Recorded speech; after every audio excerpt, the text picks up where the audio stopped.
وہ کیا ہے؟ پہلی نصیحت کیا ہے؟ یا بنیا لا تشرک باللہ، میرے بیٹے شرک نہ کرنا، لا الہ الا اللہ، اللہ کے سوا کوئی معبود نہیں ہے، اللہ کے سوا کوئی کام کرنے والا نہیں ہے، اللہ کے سوا کسی کے ہاتھ میں کچھ نہیں۔ جب تم ٹوٹ کر دل سے مانگو گے اللہ غیب سے کرے گا۔ مجھے ایک بچپن کا واقعہ یاد آ گیا۔ مجھے بچپن میں نا کہانیاں پڑھنے کا شوق زیادہ تھا اور سکول کی کتابیں پڑھنے کا شوق تھا ہی کوئی نہیں، تو میری اس میں بڑی پٹائی ہوتی تھی۔ جب بھی وہ میں پکڑا جاتا تو میں کوئی نہ کوئی کہانی کی کتاب پڑھ رہا ہوتا تھا، تو ماں نے زیادہ مارا، ابا نے کم مارا، تو وہ ہر کہانی کو ایک کتاب کے آگے نا اگلی کتاب کا اشتہار ہوتا تھا۔ تو میں تمہیں کیا بتاؤں، وہ اگلی کتاب کا میں نے اشتہار پڑھا تو میں کہوں اب میں خرید بھی نہیں سکتا ہوں، کہہ بھی نہیں سکتا ہوں، کہوں گا تو پٹائی ہوگی۔ اور وہاں ہمارا قصبہ تلمبا، وہاں وہ ملتی ملتان سے ارے ملتی نہیں تھی، ملتان ہم سے 60 میل دور، اور جانے کا کوئی سوال ہی نہیں پیدا تھا۔ تو میں روزانہ جب سکول جاتا نا تو میں کہتا یا اللہ کسی جن کو بھیج جو بک سٹال سے کتاب اٹھائے میری ٹیبل پہ رکھ دے۔ یہ میں جاتے جاتے دعا کرتا، پھر جب سکول سے چھٹی ہوئی تو میں کہتا یا اللہ کسی جن کو بھیج دے جو بک سٹال سے کتاب اٹھائے اور میری ٹیبل پہ رکھ دے، نہ میری ماں کو پتہ چلے نہ میرے باپ کو پتہ چلے۔ آپ یقین مانو میں نے 1 مہینہ یہ دعا مانگی، روز چھوٹا سا بچہ میں 6-7 سال میری عمر، 8 سال، میں دعا مانگتا جاتا، دعا مانگتا آتا۔ اللہ کی قسم ایک دن میں آیا تو میرے ٹیبل پر وہ کتاب پڑی ہوئی تھی۔ میرے ماں باپ تو لے کے دے نہیں سکتے، وہ تو الٹا مجھ سے میری پٹائی کرتے تھے۔ ایک دفعہ میں نے چوری چھپے کتابیں خریدی، مجھے بڑی پٹائی ہوئی تھی میری، وہ کتابیں بھی چھن گئی اور پٹائی بھی نقد ہوئی۔ تو میں ماں باپ سے تو کہہ نہیں سکتا تھا۔ تو 1 مہینے کے بعد میں کیا دیکھتا ہوں کہ میرے ٹیبل کے اوپر وہ کتاب پڑی ہو، میری ماں قریب سے گزری، میرا تو دل نیچے چلا گیا، میں نے کہا ادھر اس کی نظر پڑ گئی تو پھر پٹائی ہوگی۔ جو میں تھوڑا سا آگے میں نے جھپٹا مار کے کتاب اٹھا بھاگ گیا باہر، پھر اس کو چھپایا، پھر قسطوں میں اس کو پڑھا۔ یہ لا الہ الا اللہ، جب تم اللہ پر اعتماد کر کے ہاتھ اٹھاؤ گے تو اللہ کبھی تمہارے ہاتھ خالی نہ بھیجے۔ اللہ میرے ساتھ ہے، اللہ میرے ساتھ ہے، یہ پہلا سبق ہے لا الہ الا اللہ، جو اللہ نے اپنے فضل سے دے دیا کہ ہم چھوٹے چھوٹے تھے، ہماری ماں نے ہمیں لا الہ الا اللہ سکھانا شروع کیا، اللہ سکھانا شروع کیا۔ تو کسی بھی مسلمان بچے بچی بڑے چھوٹے کے لیے زندگی کا سب سے پہلا سبق ہے کہ اس کا تعلق اللہ سے ہو، تو اللہ کی عظمت ہیبت سے اس کا دل بھر جائے۔ دوسرا سب اللہ کے بعد کس کا حق بنتا ہے؟ تو اللہ نے کہا وَوَصَّيْنَا الْإِنسَانَ بِوَالِدَيْهِ، کہ ہم نے تمہیں نا تمہارے ماں باپ کے بارے میں خاص طور پر نصیحت کی ہے، ذکر کیا ماں باپ کا، اور آگے تفصیل میں گئے، ماں کو صرف ذکر کیا، حملتہ امہ وہنا علی وہن، تیری ماں نے تجھے اٹھایا بڑے دردوں کے ساتھ، یہ وہنا علی وہن، دردوں کے ساتھ۔ لیکن عربی زبان بڑی خوبصورت ہے، یہ ترجمے سے اس کی اصل تعبیر سامنے نہیں آتی، اس کا اللہ تعالیٰ کیوں کہہ رہا ہے یہ ہے نا میری ہتھیلی، اس پر آپ چیزیں رکھ دو، تو جب یہ جگہ پر ہو جائے گی نا تو اس کے بعد رکھنے کی جگہ کوئی نہیں اس کے اوپر، تو اب اس کے اوپر چیزیں رکھی جائیں گی، اوپر رکھی جائیں گی ایسے۔ تو اللہ تعالیٰ یہ کہہ رہا ہے اپنے ماں باپ کی خاص طور پر خدمت کرو، اور خاص طور پر ماں کی، کیوں کہ تیری ماں نے تجھے اٹھایا دردوں پر درد رکھتے ہوئے، اس کا سارا بدن جب دردوں سے بھر گیا، اور ابھی درد آ رہے ہیں، وہ تو ختم نہیں ہوئے، 9 مہینے کے درد چل رہے ہیں، تو جب اس کے بدن کا رواں رواں، رونگٹا رونگٹا، بال بال دردوں سے بھر گیا، تو پھر اوپر درد کی تہ لگتی گئی، اور 2.5 سال تیرے دودھ چھڑانے تک اس نے یہ درد سہے۔ لہذا دیکھو خبردار اپنی ماں باپ کے آگے چوں بھی نہ کرنا، لا تقل لہما اف، ان کے آگے اف بھی نہ کر۔ اتنے خوبصورت انداز میں اللہ نے ماں باپ کا حق سمجھایا ہے۔ انشکر لی ولوالدیک، میرے آپ بچے ہو، میں تمہیں عربی سمجھا نہیں سکتا ہوں، انشکر لی ولوالدیک، اللہ اس میں کتنی طاقت سے کہہ رہا ہے، ایک ہی بریکٹ میں اللہ اپنے آپ کو اور ماں باپ کو لا رہا ہے کہ میرا اور اپنے ماں باپ کا شکر گزار بن۔ اب میری اور آپ کی، میری بھی بدقسمتی رہی کہ میں 11 سال کی عمر میں ماں باپ سے جدا ہو گیا، اور آپ کی بھی یہ ایک بدقسمتی بھی ہے کہ آپ ماں باپ کی سے دور ہو، ان کی خدمت سے دور ہو۔ چھٹیوں میں یہ ساری کسر پوری کیا کرو۔ ایک آدمی آیا، کہا یا رسول اللہ میں نے اپنی ماں کو کندھے پہ بٹھا کے حج کرایا ہے، کبھی آپ اللہ آپ کو حج پہ لے جائے گا تو آپ دیکھنا کتنا مشکل سفر ہے. اب تو سڑکیں ہیں پھر بھی مشکل ہے. کوئی 16 میل بنتا ہے مکہ سے جو مینا کا وہ جو عرفات ہے وہ قسطوں میں چونک کے جاتے ہیں. 15-16 میل کا سفر ہے اور وہ پہاڑ تھے. کہ میں نے اپنی ماں کو کندھے پہ اٹھایا, حج کرایا, طواف کرایا, اب میں نے اپنی ماں کا حق ادا کر دیا. تو ہمارے نبی نے فرمایا تو نے ابھی ماں کا جو دودھ پیا تھا نا 2 سال, اس میں سے ابھی 1 گھونٹ کا حق بھی ادا نہیں کیا. 1 گھونٹ. اور اس سے بھی بڑی بات بتاؤں, عبید اللہ بن عمیر کے پاس ایک شخص آیا, کہا جی میں نے اپنی ماں کو خراسان سے اٹھایا, خراسان ہی افغانستان میں ہے, اور یہاں سے میں اس کو لے کے چلا ہوں, میں نے اس کو حج کروایا اور کندھے پہ ہی لے کے چلا ہوں سارے سفر میں, تو کیا اب میں نے اپنی ماں کا حق ادا کر دیا؟ تو انہوں نے ارشاد فرمایا ابھی 1 گھونٹ دودھ کا حق ادا نہیں ہوا. اور عبداللہ بن عمر طواف کر رہے تھے, ایک بدو طواف کر کے نا اپنی ماں کو کندھے پہ بٹھا کے طواف کر رہا تھا. تو جب طواف ختم ہونے لگا تو اس نے ماں کو ایسے, کیا اماں تیرا حق ادا ہو گیا, تیرا حق ادا ہو گیا؟ تو عبداللہ بن عمر نے فرمایا تیری ماں نے تجھے تھک تھک کر جو ہزاروں نہیں کروڑوں لمبے سانس لیے تھے نا, ابھی اس میں سے 1 سانس کا بھی حق ادا نہیں ہوا. جو ماں باپ کا حق نہیں پہچانتا وہ کبھی دنیا میں کامیاب نہیں ہو سکتا. اور میرے بچوں, ماں باپ کے بعد دوسرا باپ استاد ہوتا ہے. باپ کے بعد دوسرا جو باپ ہے وہ استاد ہوتا ہے. جو استاد کے آگے سر جھکائے گا اللہ اس کو اس کے علم میں نفع عطا کرے گا. تو اللہ تعالیٰ نے دوسری چیز جو بطور انسان مسلمان اور اچھا کامیاب انسان ہونے کے ہمیں دی ہے وہ ماں باپ کی خدمت اور ماں باپ کی اطاعت دی ہے. موسیٰ علیہ السلام نے ایک دفعہ اللہ تعالیٰ سے کہا یا اللہ میرا جنت کا ساتھی کون ہے؟ تو اللہ تعالیٰ نے کہا وہ فلانا قصائی ہے گوشت بیچنے والا. تو موسیٰ علیہ السلام بڑے حیران ہوئے, قصائی میرا ساتھی کیسے بنا دیا؟ وہ اللہ تعالیٰ کہتے ہیں بھئی فلاں مجاہد, فلاں غازی اور فلاں عالم, فلاں پیر, فلاں بزرگ تیرا جنت کا ساتھی. کہنے قصائی تو ویسے ہی آپ کو پتا چھری ہر وقت ان کے ہاتھ میں ہوتی, ان کا ویسے ہی دل سخت ہو جاتا. تو موسیٰ علیہ السلام دیکھنے چلے گئے, میں دیکھوں تو وہ کون سا قصائی ہے جو جنت میں میرا ساتھی بن گیا ہے. تو دیکھا ایک قصائی ایسے بیٹھا چوکڑی مار کے اپنا گوشت کاٹ رہا ہے, بیچ رہا ہے. دیکھتے رہے. جب وہ اس کا گوشت ختم ہو گیا نا تو اس نے ٹکڑا اٹھایا ایک گوشت کا اور تھیلے میں ڈال کے چل دیا. تو موسیٰ علیہ السلام کہنے لگے میں تیرے ساتھ آ سکتا ہوں؟ اس کو نہیں پتا یہ موسیٰ ہیں. کہنے لگا آ جاؤ. وہ گھر گیا, اس نے جا کے وہ گوشت کی بوٹیاں بنائیں, پھر ہانڈی پہ چڑھایا اور ادھر آٹا گوندنا شروع کیا. پھر آٹا گوندنے کے بعد رکھ دیا, وہ تھوڑا سا نرم ہونے میں اس کے لیے چھوڑ دیا. پھر ہانڈی پہ آ گیا, اس کو پکایا, اتنے میں آٹا نرم ہو گیا. تو اس نے اس کی روٹیاں پکائیں, پھر اس کو پلیٹ میں سجایا, تھالی میں سجایا اور ٹرے اٹھا کر ایک بوڑھی عورت ایسے لیٹی پڑی تو اس نے اٹھا کے کندھا دیا اور نوالے بنا کے اس کو کھلاتا رہا. پھر جب اس نے کھا لیا تو اس نے اس کا منہ صاف کیا. تو اس نے کچھ کہا, عورت نے کچھ کہا, اس نے ہٹا دیا. موسیٰ علیہ السلام نے کہا یہ کون ہے؟ کہا جی میری ماں ہے, بہت ضعیف ہو گئی ہے. میں صبح جب جاتا ہوں ساری اس کی خدمت کر کے جاتا ہوں, پھر اپنے کام پہ جاتا ہوں. شام کو جب واپس آتا ہوں پہلے اس کو کھانا کھلاتا ہوں, اس کے بعد اب میں اپنے بچوں کو کھانا کھلاؤں گا, دیکھوں گا. تو موسیٰ علیہ السلام نے کہا یہ کیا کہہ رہی تھی جب تو منہ صاف کر رہا تھا, لٹا رہا تھا, یہ کچھ کہہ رہی تھی؟ وہ کہنے لگا جی یہ پاگل ماں ہے, جب بھی میں اس کی خدمت کرتا ہوں شروع ہو جاتی اللہ تعالیٰ تجھے جنت میں موسیٰ کا ساتھی بنائے. میں کہاں اور موسیٰ کہاں ہیں, میں کتھے تھے موسیٰ کتھے ہیں. تو موسیٰ علیہ السلام نے کہا نہیں, تیری ماں نے تیرا کام بنا دیا ہے, میں ہی موسیٰ ہوں, تجھے دیکھنے آیا ہوں. تو میرے عزیزو ہم بھی بس اللہ معاف کرے, مجھے بھی یاد آیا جب پیسے ختم ہوتے تھے نا اسی وقت ہی میں خط لکھا کرتا تھا, اتنے پیسے بھیج دیں. تو ایک دن میرے باپ کہنے لگے بیٹا بس جب پیسے ختم ہوتے ہیں تو اسی وقت ہی خط لکھتا ہے, آگے پیچھے تو کبھی تو میں خط لکھا ہی نہیں ہے. تو میرے خیال ہے تم بھی ایسا ہی کرتے ہوگے, جب پیسے ختم ہوتے ہوں گے پھر خط لکھتے ہوگے.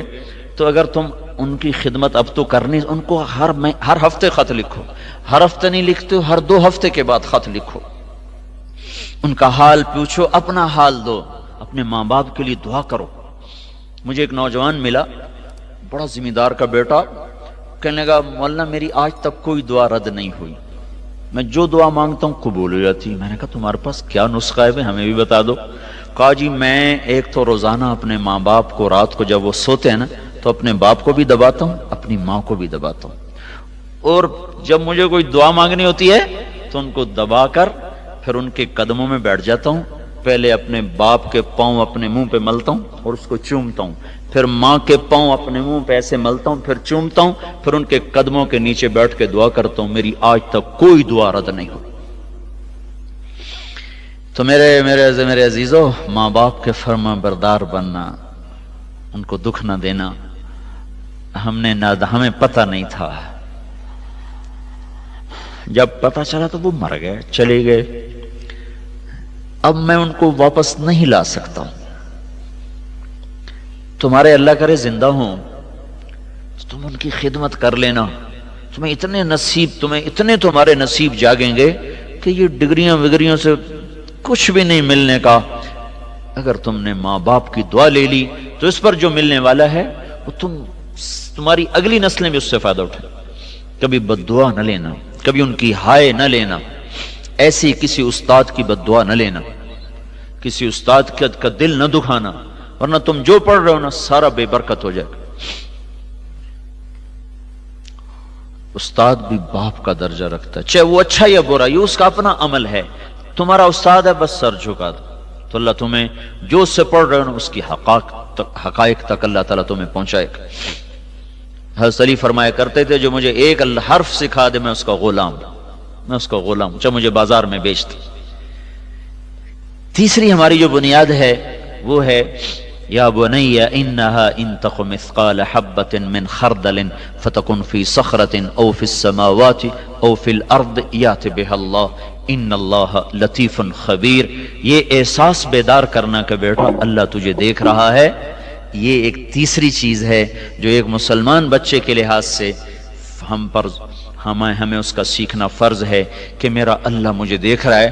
لقمان علیہ السلام کہہ رہے میرا بیٹا دیکھو، تم ایک دانے کے برابر گناہ کرو گے یا نیکی کرو گے، وہ کہیں چھپ کر کرو گے پہاڑ کے اندر یا زمین کے اندر یا ہواؤں میں گم ہو کر کرو گے نا تو تیرا اللہ تیرے ساتھ ہے، تجھے دیکھ رہا ہے، تو جہاں بھی کرے گا اللہ تیرے ساتھ ہے، تیری نیکی ہے تو وہ بھی تیرے سامنے کرے گا، تیری برائی ہے تو وہ بھی تیرے سامنے کرے گا۔ یہ تصور کہ میرا اللہ مجھے دیکھ رہا ہے یہ آپ کو بڑے بڑے گناہوں سے بچا دے۔ چوتھی چیز کیا ہے؟ یا بنی اقم الصلاۃ، میرے بیٹے نماز پڑھنا۔ نماز مسلمان کی نشانی ہے۔ علماء نے لکھا ہے کہ کافر کے بعد سب سے بڑا متکبر بے نمازی ہے۔ آپ حیران ہوں گے یہ مول صاحب کیا کہہ رہے ہیں؟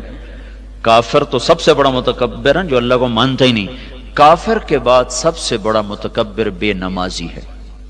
ایک آپ کو مثال دے، یہ آپ کے پرنسپل صاحب آپ کے سامنے بیٹھے، یہ کہیں بیٹا بات سنو، آپ ایسے بیٹھے رہو دیکھتے رہو، پھر یہ کہیں بیٹا بات سنو، آپ پھر نہ ہاں کرو نہ کرو، ایسے ان کو دیکھتے رہو، پھر چوتھی دفعہ بولیں بیٹا بات سنو، پھر بھی آپ جواب نہ دو، پھر آپ کو بولیں بیٹا بات سنو، پھر بھی آپ جواب نہ دو، تو یہ کتنی بڑی خطا ہے۔